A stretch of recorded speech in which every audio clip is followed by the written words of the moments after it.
Salut les copains. Alors aujourd'hui je voudrais te parler de la COP 28 qui vient de se terminer à Dubaï. Et voyons ensemble ce qu'on peut en tirer. Alors comme vous pouvez le voir dans le titre, la COP 28, l'accord sur les énergies fossiles est-il historique ou reste-t-il une coquille vide faute d'être contraignante? C'est ce qu'on va voir ensemble. Alors, apparemment, certains scientifiques voient un signal positif dans le texte, d'autant plus qu'il a été conçu dans un état du golfe Persique. D'autres estiment au contraire qu'il lui manque un accompagnement des pays émergents. Alors, qu'est-ce que ça veut dire tout ça? Eh bien, apparemment, ils auraient donc conclu un accord concernant les énergies fossiles, euh, mais moi j'ai l'impression qu'il n'y a aucune contrainte. Bon voilà, on dit il faut sortir des énergies fossiles, là. Un accord a été conclu pour qu'en 2050 on n'utilise plus les énergies fossiles. Mais si on les utilise encore, est-ce qu'il y a des sanctions? Est-ce que les pays vont être réprimandés? Ben non, non, non, parce que j'ai posé la question à ChatGPT, hein, et puis j'ai fait quelques recherches et en fait ChatGPT me dit, attendez, hein, que je retrouve ça. Je vais revenir au début, je fais voilà, je lui demandais s'il y avait des pays qui ne participaient pas à la COP 28. Alors normalement tous les pays, la plupart participent, seulement les États-Unis, qui est quand même un gros morceau, ben, ils ont envoyé pas le président, parce qu'ils pensaient que c'était probablement pas assez important, et il a envoyé vraiment quelqu'un de sixième zone, John Kerry, qui est vraiment en fin de carrière et qui est là pour voir ce qu'il y a lieu de faire. Mais bon, le président, lui, Biden, lui, il n'est pas là. En ce qui concerne la Chine, pareil, hein, le représentant de la Chine n'est pas là non plus, il a envoyé quelqu'un, mais ils font quand même en sorte d'être présents sans vraiment être présents, hein, puisqu'il y a d'autres gens comme Macron, lui il était sur place, comme le Premier ministre anglais, qui d'ailleurs n'est pas resté tout le temps là. Il a fait des allées et venues, hein, enfin, ça lui a fait 10 000 kilomètres en tout. Euh, c'est- je sais pas quoi en penser, moi. Le fait de faire des allers-retours en avion pour un, une représentation comme la COP 28 qui est là pour réduire drastiquement l'empreinte carbone, en faisant 10 000 kilomètres, pas à pied ni en vélo, mais en avion, avec des allers-retours vers l'Angleterre et retourner à Dubaï. Je ne sais pas si c'est vraiment un bel exemple de diminution de l'empreinte de carbone. Mais bon, ceci et cela ne nous regarde pas, hein. Revenons-en à ce que je dis, parce qu'on va un peu dans tous les sens, c'est un peu comme la COP 28, hein, ça va un peu dans tous les sens. Et donc, j'avais posé les questions de savoir qui participait, et j'ai demandé si aussi la Russie était présente. Poutine n'était pas là à la COP 28, hein. Tu vas me dire, il a d'autres soucis en ce moment à gérer, mais il était quand même juste à côté, en Arabie Saoudite, je crois. Euh, je pense que c'est l'Arabie Saoudite, ou enfin le pays juste à côté de Dubaï, où là il a été reçu comme un roi, enfin comme un président, comme il se doit. Je ne sais pas pourquoi, mais en tout cas il n'était pas à la COP 28. Ça c'est sûr. Euh, alors j'ai quand même demandé quelles étaient les avancées, hein, mais c'est pas ça que je voulais savoir. Voilà, c'est ici. Euh, Quelles sont les sanctions si les États ne respectent pas ces accords, hein? Alors les accords internationaux sur le climat tels que ceux établis lors des conférences des parties, donc les COP, sous la Convention cadre des Nations, blablabla, bla, bla, bla, hein, un principe, alors voilà, sont généralement basés sur des principes de coopération et de consensus plutôt que sur des mécanismes de sanctions strictes. Voici quelques points clés concernant la mise en œuvre et le non-respect de ces accords. Donc, il n'y a pas de sanction. En fait, tu fais pas, on te dit ah ça, c'est pas bien. Mais tu feras mieux l'année prochaine. Enfin, j'espère. Nous aussi d'ailleurs, on espère. Et s'ils le font pas, ben c'est pas grave. Ils peuvent faire mieux. Donc, quel intérêt ça a s'il n'y a pas de sanction? Parce que s'il n'y a pas de sanction, c'est pas grave. Alors que c'est grave. Bon, maintenant. N'en vont rien, je veux dire, à l'importance de d'établir ces COP, parce que c'est quand même toujours mieux que rien. Mais on est quand même pas très loin, hein, parce que pour euh, obtenir un accord concernant la diminution des énergies fossiles, euh, ça fait depuis 1970 qu'on en parle de réduire ces énergies fossiles. Donc 1970 à maintenant, ça fait plus de 50 ans. Euh, Est-ce qu'il faudra encore 50 ans pour être certain qu'il n'y en aura plus? Parce que 2050, c'est pas si loin. Hein. S'il a fallu que je attendre 50 ans, si on rajoute 50 ans, ça fait 2080, on sera en retard de 30 ans. Hein. Et or, ça doit être fait pour 2050. Et pourquoi c'est important de sortir des énergies fossiles? Ben, pour diminuer l'empreinte carbone. Et pourquoi on doit diminuer l'empreinte carbone? Parce que si cette empreinte carbone augmente, ben, les températures augmentent. Hein. Alors oui, je sais, tout le monde n'est pas d'accord là-dessus, quand bien même, hein, quand bien même que ce soit dû à l'empreinte carbone ou pas, enfin, depuis qu'on est là, on n'a fait qu'augmenter la pollution sur la Terre.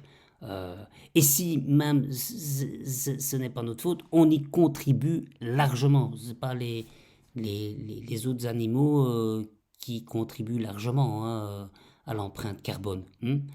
Et on ne doit pas dépasser quelque part une température de 1,5 degré en plus. Euh, Pas que c'est trop chaud. Enfin, si, dans certaines parties du monde, ça va être trop chaud. Ça veut dire qu'avec 1,5 degré en plus, la fonte des glaces est drastique. Est drastique. Est drastique. Je vais y arriver. Euh, Ça veut dire par là que s'il y a fonte des glaces, ben, il y a augmentation des eaux. S'il y a augmentation des eaux, ben, il y a des inondations. S'il y a des inondations, ben, la population, elle meurt. Hein. Je sais pas moi, Dunkerque, Blankenberg, Coxide, toutes les autres rives, ben, il va y avoir des inondations, donc des morts. Et s'il y a des morts, en espérant pas, c'est qu'ils auront eu le temps de quitter ces morceaux de territoire. Enfin, j'extrapole peut-être, mais c'est comme ça que moi je vois la chose. Maintenant, vous pouvez me dire si je me trompe ou pas. Hein. Mais donc, ils vont quelque part s'expatrier et donc vont aller dans d'autres régions qui vont pas forcément les accepter les bras ouverts. Hein. On n'est pas tous on, on n'est pas tous décidés à accueillir les gens qui ne seront plus se loger. Hein. Déjà, quand on voit dans nos pays le nombre de sans-abri qu'il y a, on n'est déjà pas prêt à loger ceux-là. Qu'est-ce qu'on va aller loger des gens qui ne pourront plus vivre chez eux? Hein. Pourtant, c'est ce qu'il faudra faire. Il faudra bien se serrer les coudes et, euh, et partager. Est-ce qu'on est vraiment partagé? Enfin, ceci dit, ça c'est un autre débat. Revenons au fait qu'il n'y ait pas de sanctions, et comme il n'y a pas de sanctions, ben, pourquoi est-ce qu'il y aurait une réelle avancée? Hein. Donc, tout est dit. Hein. On a conclu un accord, ok, c'est déjà une belle avancée, hein, par rapport à avant où il n'y en avait pas, mais il n'y a pas de sanctions. Dans cet accord, on propose, hein, on propose de réduire. Et on espère qu'en 2050, ce sera réduit drastiquement. On n'a déjà pas réussi jusqu'à maintenant à, à, à atteindre les objectifs voulus de la COP27. Je ne pense pas que pour la COP29, qui est l'année prochaine, en novembre, ce soit atteint. Si on ne l'a déjà pas atteint l'année passée, je ne vois pas comment on va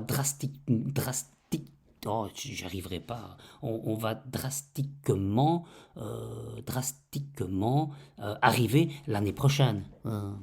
Moi, j'attends vos commentaires, hein, pour savoir si effectivement ça va se faire.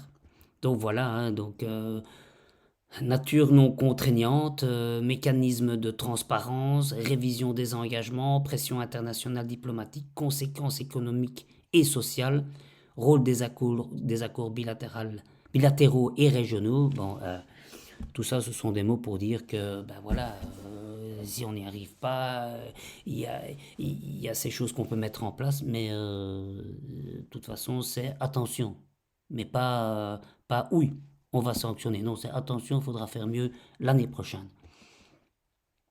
Ceci étant dit, euh,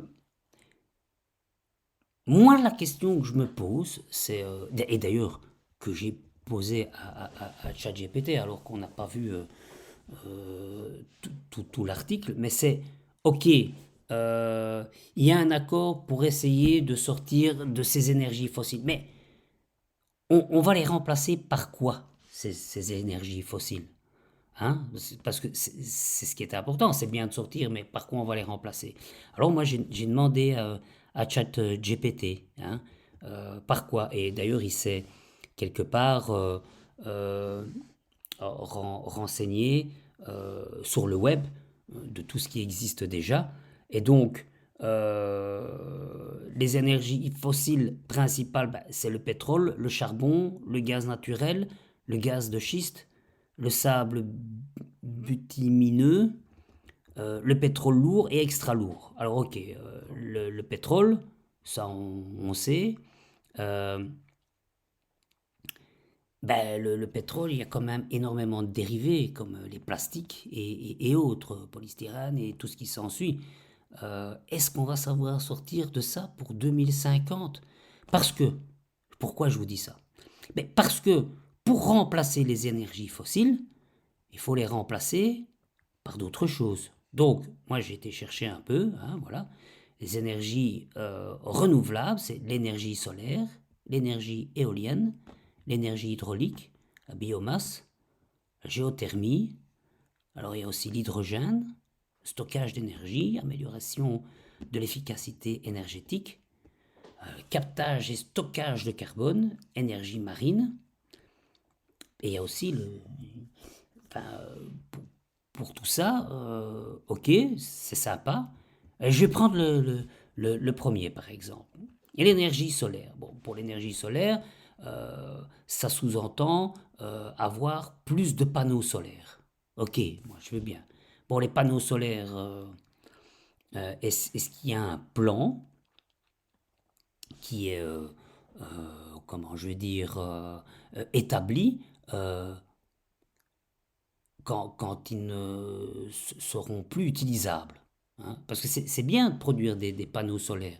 Mais bon, les panneaux solaires, pour les produire, on fait comment? C'est quoi l'énergie ou la matière qu'on utilise pour les panneaux solaires? C'est quand même intéressant de savoir. Donc j'ai été un peu chercher. Et donc pour la fabrication des panneaux solaires, la base des panneaux solaires, c'est le silicium. Alors le silicium, où est-ce qu'on le trouve? Ben, on le trouve dans le sable, hein, on le trouve, attendez, qu'est-ce qu'ils disent encore? Dans des cristaux. On le trouve on le trouve pas mal sur la surface de la Terre. Ça occupe 28%, si je me rappelle bien, de la surface de la Terre. Donc il y en a en conséquence. Mais bon, comment est-ce qu'on va la traiter ce silicium, pour l'extraire. Il faut des instruments mécaniques pour ça. Bon, qui dit instruments mécaniques, moi je vois des grues, des trucs comme ça. J'ai pas encore vu de grue électrique, ça j'ai pas encore vu. En général, c'est alimenté avec de l'essence, hein, et l'essence c'est quoi? C'est le pétrole, et le pétrole, c'est une énergie fossile. Alors là, on s'en sort pas, parce que dans un premier temps, c'est ce qu'on va faire, hein. Puisqu'on n'a pas de grue électrique, on va utiliser du pétrole pour extraire des énergies qui seraient renouvelables. C'est un peu le chat qui se mord la queue quand même, hein, quelque part, non? Bref, quand bien même, est-ce qu'il y a, alors moi la question que je me pose, c'est est-ce qu'il y a un programme de recyclage lorsque ces panneaux photovoltaïques ne fonctionnent plus? Alors déjà, on a de la chance, ils sont très résistants, ils sont là pour au moins résister pendant 20-30 ans. Donc 20-30 ans, ça nous fait quand même 2050. Ok. Mais une fois que dans 20-30 ans, ils seront plus, qu'est-ce qu'on en fait? Alors, c'est bien parce qu'il y a moyen de pas mal recycler. Donc, on sait récupérer le silicium, hein. Et donc, là, je parcours, vous voyez, euh, deuxième élément le plus abondant sur la croûte terrestre après l'oxygène, 28% de sa masse, ce qui est quand même pas mal, hein. Dioxyde de silicium sous plusieurs formes, hein. Voilà, le sable, le quartz, le cristal de roche, hein. Donc comme je vous disais, on le trouve assez bien. Tout ça pour en revenir à l'extraction que je vous ai parlé. Et le recyclage des panneaux en fin de vie, que deviennent-ils? Alors, il y a le démantèlement, comme je vous ai dit, il y a la séparation des matériaux. Donc pour le démantèlement, les panneaux solaires sont d'abord démantelés et retirés à leur lieu d'installation. Cela doit être fait avec soin pour éviter de briser les panneaux et de libérer des matériaux potentiellement dangereux. Donc ça ne peut pas être fait par n'importe qui. Et en général, qui enlève ces panneaux solaires, ce sont les entreprises en général qui les ont installés. Alors, je peux être des fois un petit peu pointilleux, mais je dis ok, d'accord. Les sociétés qui ont installé viennent les retirer normalement. Et s'ils sont faillites, ils font comment? Parce que moi, depuis que j'ai installé des panneaux solaires, la société qui est venue les installer est tombée faillite. Ah ben ça, c'est dommage. C'est, c'est dommage parce que c'est pas eux qui viendront les enlever. Alors c'est soit le propriétaire, ah ben ouais, débrouille-toi, c'est pour ta gueule, hein, alors que normalement il y a une société qui s'occupe de ça, ou alors le gouvernement est là pour nous aider. Mais il n'y a encore rien de vraiment prévu à cet effet. Et qu'est-ce qui va se passer? C'est que en général, ça va être pour nous. Mais nous, comme on ne connaît pas les filières, je veux dire, euh, comment je veux dire, de démantèlement ou de recyclage, mais qu'est-ce qu'on va faire? Nous, on va les envoyer, on va les faire récupérer à la voirie, à la déchetterie, hein. Et donc, ma question se pose, oui, mais à un moment donné, puisque on ne sait pas où aller, ça va être stocké. Donc on va former des cimetières à panneaux photovoltaïques. Ouais, non, normalement non. Normalement non. Mais c'est possible. C'est possible qu'en attendant qu'ils soient traités, ils soient stockés dans des endroits par-ci par-là. Ok. Donc, vous voyez déjà, rien que pour les panneaux photovoltaïques, euh, on n'a pas de solution concrète et établie, ferme, pour savoir comment on va s'en occuper. Si c'est pas fait pour ça, je suppose que pour des tas d'autres éléments, hein, revenons un petit peu en arrière, comme euh, parce que ça, j'ai pas encore posé la question, hein. Quand je vois que quand je pose une question, c'est déjà tout un bazar. Je me dis que tu as déjà les panneaux photovoltaïques, mais tu as aussi l'énergie éolienne. Donc l'énergie éolienne, ça veut dire des éoliennes. Oui, mais quand elles tombent en panne ou qu'elles sont plus bonnes, on fait quoi de ces éoliennes? Parce que là non plus, il n'y a rien qui est prévu comme recyclage. Il existe déjà actuellement des cimetières d'éoliennes qu'on démantèle et qu'on envoie dans le désert, comme on faisait avec les avions dans le temps, où il y a des cimetières d'avions dans le désert. Oui, mais alors, est-ce qu'ils ont des solutions de recyclage où on va faire de notre énergie renouvelable des déchets supplémentaires? Et ça, ce n'est que pour ces deux critères-là.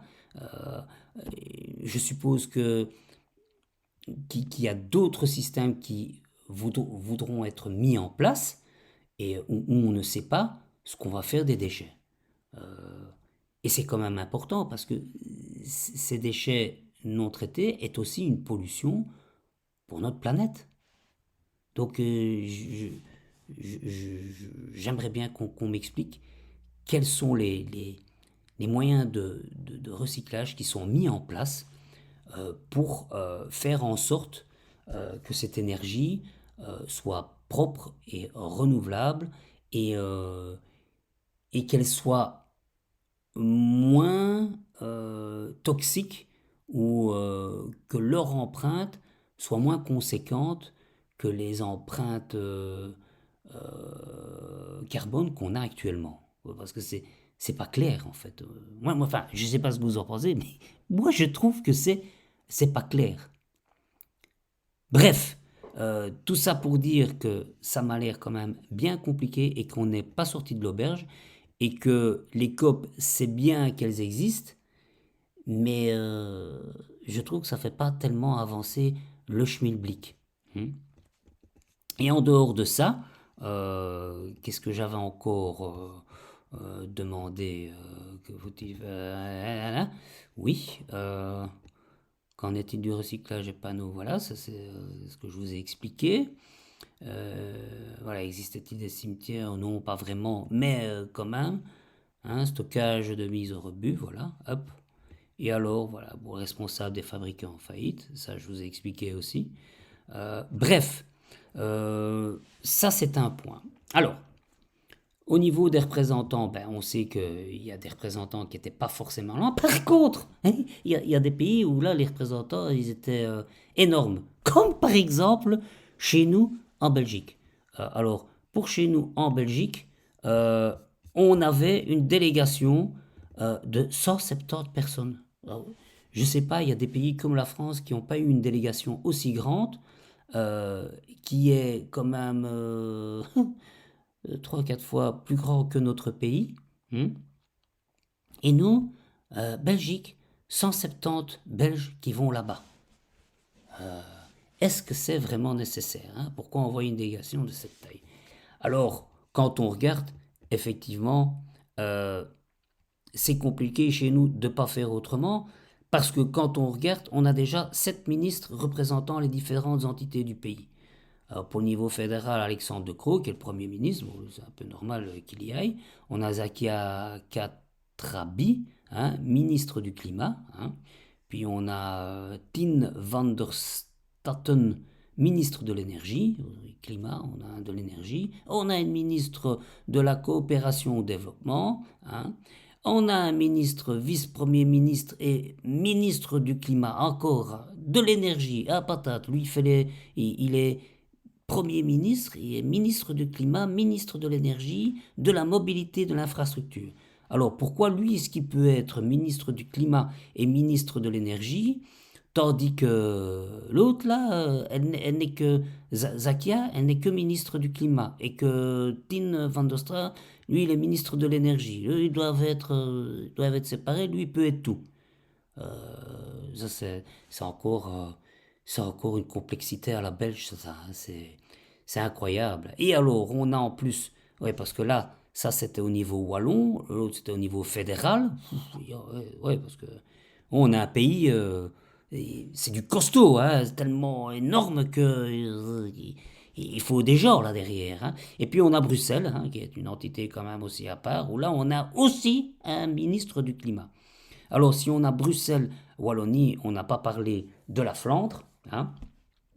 Eux, la Flandre, ils ont envoyé que 3 représentants, je crois. Si mes souvenirs sont bons. Hein. 3 représentants, je crois. Donc voilà, ici. Représentants du Parlement flamand, délégués chacun 3 parlementaires. Ah non, représentants et le Parlement flamand délèguent chacun. Donc la Chambre, donc ils sont 6. Ils sont 6 et les autres, ils sont déjà 20, je ne sais plus combien, mais enfin bref. Ils sont au moins déjà 7 ministres, sans compter peut-être secrétaires qui accompagnent, hein, parce qu'ils ne savent pas tout retenir dans leur tête. Hein. Alors on a 25 experts, hein, ok. On a 20 représentants d'autres institutions gouvernementales, fédérales et régionales, dont Vito et Nabel, Flandre Investissement, mais pas de représentants des compagnies pétrolières, ça on n'a pas. Hein. On a encore 150 représentants non gouvernementaux et 70 personnes représentant des sociétés civiles. Plus encore des collaborateurs et tout ce. Enfin, voilà, il y a 170 personnes qui doivent aller là-bas, mais ils ont dit que c'était bien parce qu'ils pouvaient faire masse, tu vois, ils pouvaient alors créer un poids pour les décisions. Enfin, je crois que si les gros pays, ils n'arrivent pas à, je veux dire, à casser ou à contraindre des décisions importantes, c'est pas la Belgique qui va. Enfin, en mon sens, hein, je ne crois pas que c'est la Belgique qui va pouvoir le faire. Mais bon, chacun ses rêves. Hein, mais bon, un rêve qui ne se réalise pas, ça reste toujours qu'un rêve. Hein.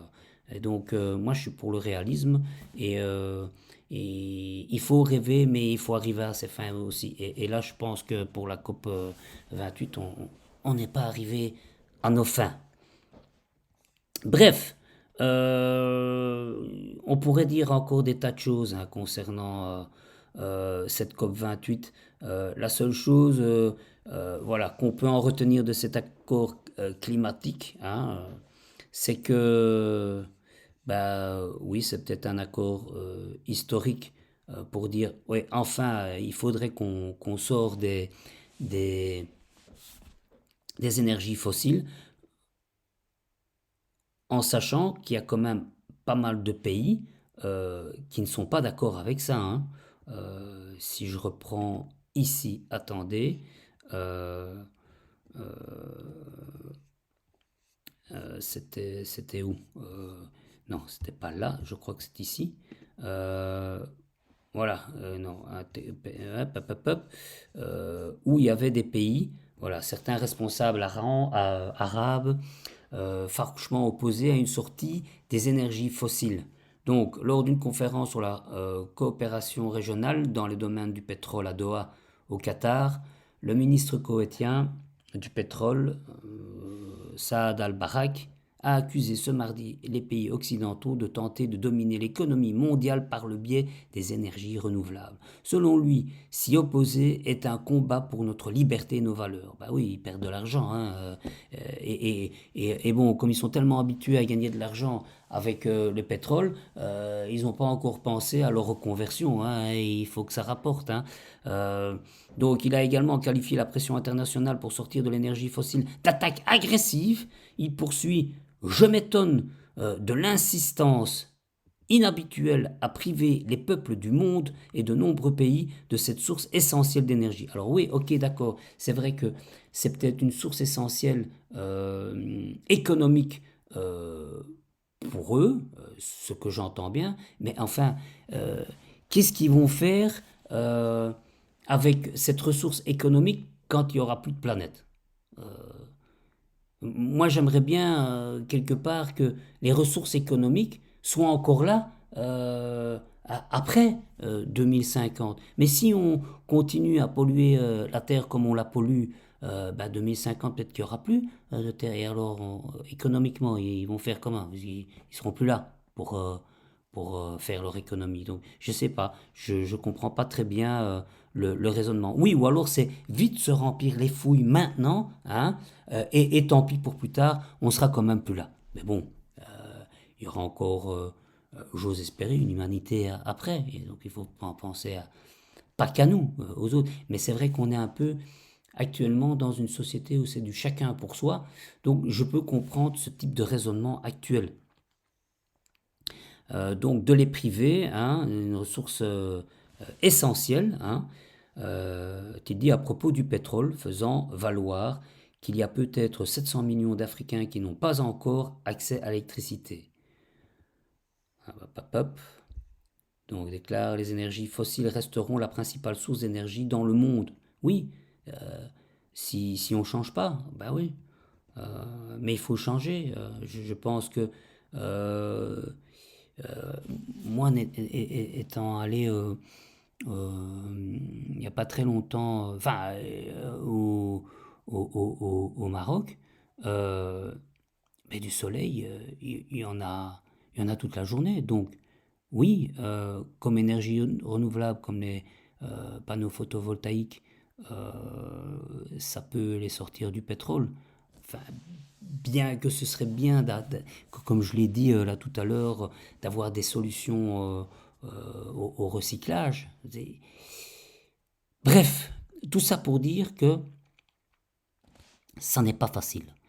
Que ce soit dans un sens ou dans l'autre, il y aura toujours des contraintes, il y aura probablement des avantages, certes, mais quand même pas mal de contraintes.